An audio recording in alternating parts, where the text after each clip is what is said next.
시드기야의 결말이라는 제목으로 함께 말씀을 나눠보도록 하겠습니다. 자, 성도 여러분, 오늘 우리는 이 예레미야 52장 1절부터 11절까지 말씀을 통해서 하나님의 심판과 그리고 은혜에 대해서 쭉 알아보고자 합니다. 본문에서는 이 남유다의 마지막 왕인 시드기야의 이제 비극적인 그런 운명과 그리고 그로 인한 예루살렘의 멸망을 기록을 하고 있습니다. 이 사건은 단순히 역사적 사건이 아니라 하나님께서 우리에게 주시는 중요한 교훈을 담고 있는데, 우리는 이 시드기야의 삶과 또 그의 선택을 통해서 하나님 앞에서의 우리의 태도와 그리고 결단에 대해서 알아봤으면 좋겠습니다. 자, 예레미야 52장 1절에서는요. 시드기야가 21살, 21세의 왕위에 올랐음을 알려주고 있습니다. 그는 예루살렘에서 11년 동안 통치를 했고요. 또 그의 어머니는 리브나 사람 예레미야의 딸 하무달이었습니다. 여레미야의 딸. 그리고 여기서 우리는 이 시드기야가 정치적으로 매우 불안정한 시기에 또 젊은 나이에 왕이 되었다는 사실을 알 수가 있습니다.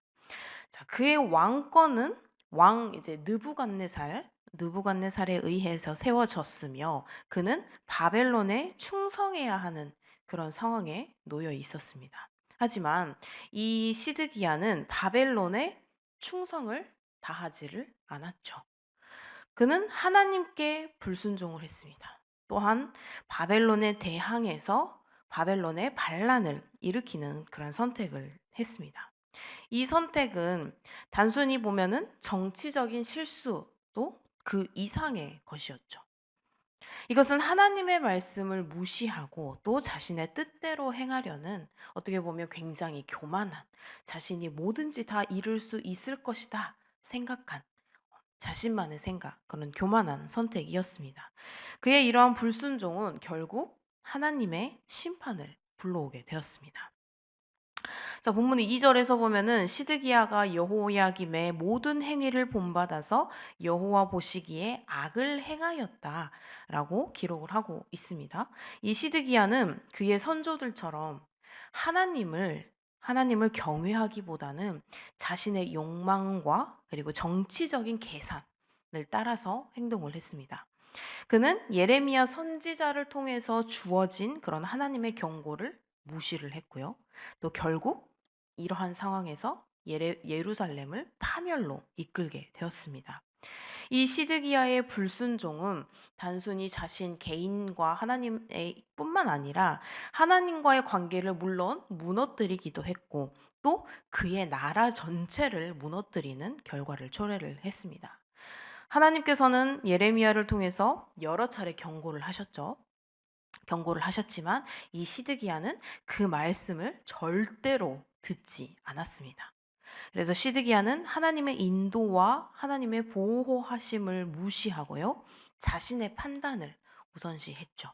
그래서 이것은 결국 그와 또 그의 백성들에게 굉장히 큰 멸망이라는 재앙을 가져오게 되었습니다. 자, 예레미야 쭉 52장을 보시면 4절에서 또 5절을 보시면 바벨론의 왕 느부갓네살이 이 예루살렘을 공격하는 장면을 또 이야기를 하고 있는데, 그들은 이 성을 포위하고 굉장히 오랜 기간 동안 이 예루살렘을 공격을 해서요. 결국 성을 함락을 시켰습니다. 예루살렘 성이 그렇게 쉽게 무너지는 곳이 아니었는데 이들은 장기전으로 본 거죠. 둘러싸가지고 그 어느 울자 같은 것도 절대로 전달받지 못하는 그런 상황을 만들었죠. 그래서 그들은 성을 이렇게 포위하고 굉장히 오랫동안 공격을 했습니다. 그래서 이것은 하나님께서 이미 이 예레미야를 통해서 예언하신 그런 심판, 하나님의 계획하심 아래 있는 그런 심판의 성취였습니다. 이 예루살렘의 멸망은 단순한 군사적인 패배가 아니었죠. 이것은 하나님의 심판이었으며 또한 하나님의 백성들이 그분의 말씀을 따르지 않고 그분과의 언약을 저버린 결과였습니다. 하나님께서는 그들의 불순종에 대해서 오래 참으셨습니다. 오래 참으셨지만 결국 그들이 선택한 길의 결과를 그들이 받게 된 것이죠. 이 사건은 하나님께서 죄를 결코 간과하지 않으신다는 사실을 우리에게 다시 한번 상기시켜 주는 본문입니다. 이렇게 해서 시드기야의 운명은 그의 불순종과 결국 교만의 결과로 나타나는데요. 본문 7절에서 11절을 보시면 시드기야가 도망치려 했어요. 도망치려 했지만 결국 붙잡히고 말죠. 붙잡혀서 바벨론 왕 앞에 끌려가는 장면을 이야기를 합니다. 그의 아들들은 그의 눈앞에서 죽임을 당했고요. 시드기야는 두 눈이 멀게 되죠. 두 눈이 멀게 돼서 바벨론으로 끌려갑니다. 이 결말은 바로 그의 불순종이 불러온 결과였습니다. 시드기야의 이 결말은 하나님의 경고를 무시한 자의 비참한 운명을 보여줍니다. 그는 왕으로서의 권위를 잃었을 뿐만 아니라 아버지로서의 역할, 두 아들을 바로 앞에서 죽임을 당한 것을 보았기에 아버지로서의 역할도, 그리고 두 눈이 뽑힘으로써 두 눈이 멀어지게 되는 한 사람으로서의 존엄성도 모두 다 잃고 맙니다. 시드기야는 하나님의 말씀에 귀를 기울이지 않고 자신의 길을 고집한 결과로 굉장히 비극적인 결말을 맞이하고 있죠. 하지만 여기서 우리는 하나님의 심판이 결코 끝이 아님을 기억을 해야 합니다. 비록 이 시드기야와 그의 백성들은 하나님의 심판을 받았지만 하나님께서는 여전히 그들을 포기하지 않으셨습니다. 예레미야서 전체를 보면 하나님께서는 결국 그들을 다시금 회복시키시고 다시금 그들과의 언약을 새롭게 하실 것이라는 그런 약속을 다시 주십니다.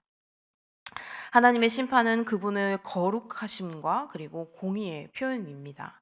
하지만 동시에 그분의 사랑과 또 은혜의 표현이기도 합니다. 하나님께서는 우리를 심판하실 때조차도 우리를 다시 회복시키시고 구원하시려는 계획을 가지고 있습니다.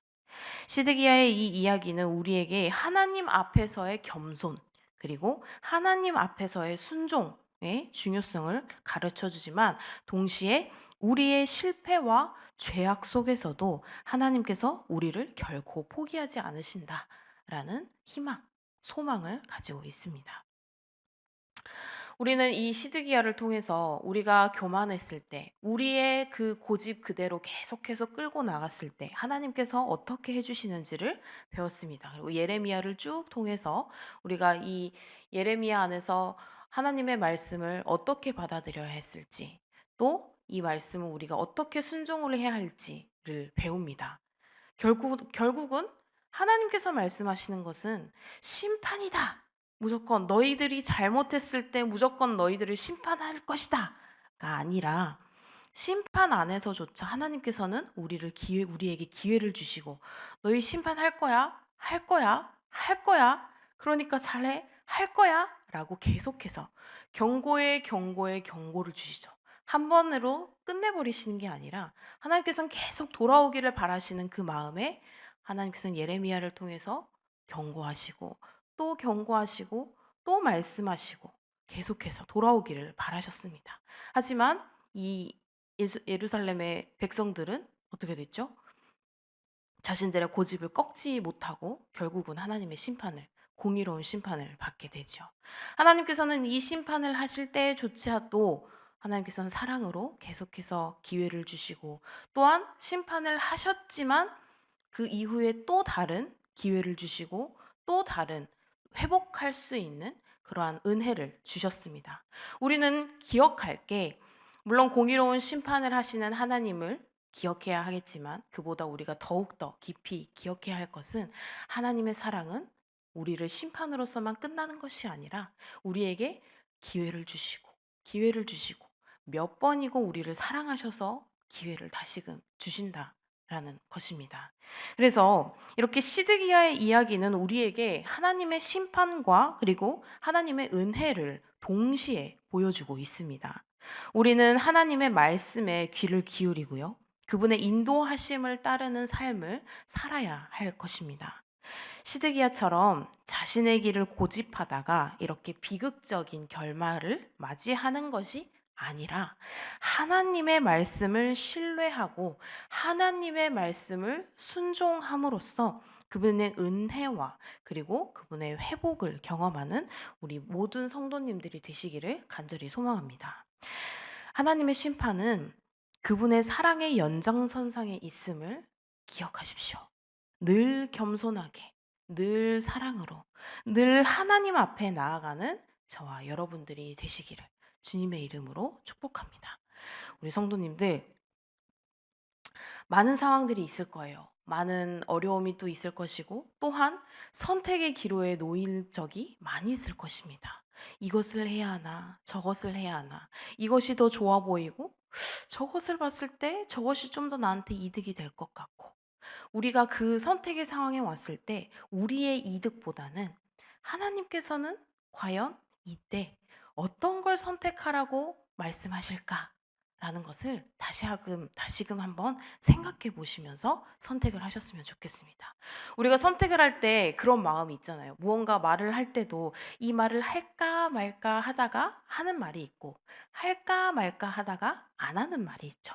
그런데 그 말을 할 때 요만큼의 찝찝한 마음이 있는 것 같아요. 또 무언가를 선택할 때 이만큼의 뭔가가 조금 나의 양심이 걸리는 뭔가가 있는 것 같아요. 그러면 그것은 안 하시는 게 안 하시는 게 좋습니다. 어, 우리가 무언가 말을 할 때도 차라리 말을 안 하는 게 나을 때가 있듯이 우리가 무언가를 또 선택할 때에도 이 선택의 기로에 놓였을 때 선택이 두 가지가 있을 수도 있고 세 가지가 있을 수도 있고 여러 가지가 있을 수도 있는데 이 모든 선택의 기로에 놓였을 때 우리가 이 하나하나를 다시금 돌아보면서 어떠한 선택을 했을 때 하나님께서 기뻐하시는지, 어떠한 선택을 했을 때 우리가 정말 하나님께 순종하는 마음으로 우리가 이것을 선택하게 되는지, 그것을 다시 한번 깊게 생각을 한번 해보시고, 또한 하나님께 기도로 나아가며 하나님, 제가 하나님께서 선택하시는, 하나님께서 계획하시는 그 안에서 선택을 할 수 있기를 바랍니다. 하나님, 저의 선택을 인도해 주시옵소서. 라는 기도를 올리셨으면 좋겠습니다. 언제나 항상 하나님과 함께, 하나님과 대화하는 나의 기도가 아니라 서로 하나님과 나와의 기도가 될 수 있는, 그래서 시드기야의 결말이 아닌 이 이후에 회복이 되는 하나님의 사랑이 가득한 그런 우리 귀한 열린 베델교회 성도님들이 되시기를 주님의 이름으로 소망합니다. 기도하시겠습니다.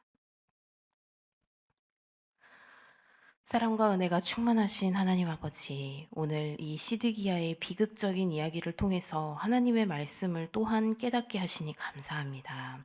우리가 교만과 불순종의 길을 버리고 늘 주님의 말씀에 귀 기울이며 순종하는 삶을 살게 하여 주시옵소서.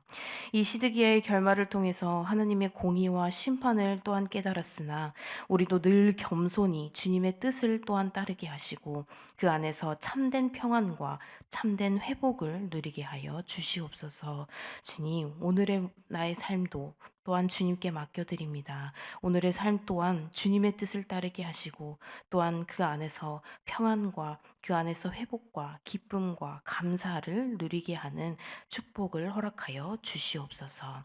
우리의 모든 것을 주님께 맡겨드리오며 우리 주 예수 그리스도의 이름으로 기도드립니다. 아멘.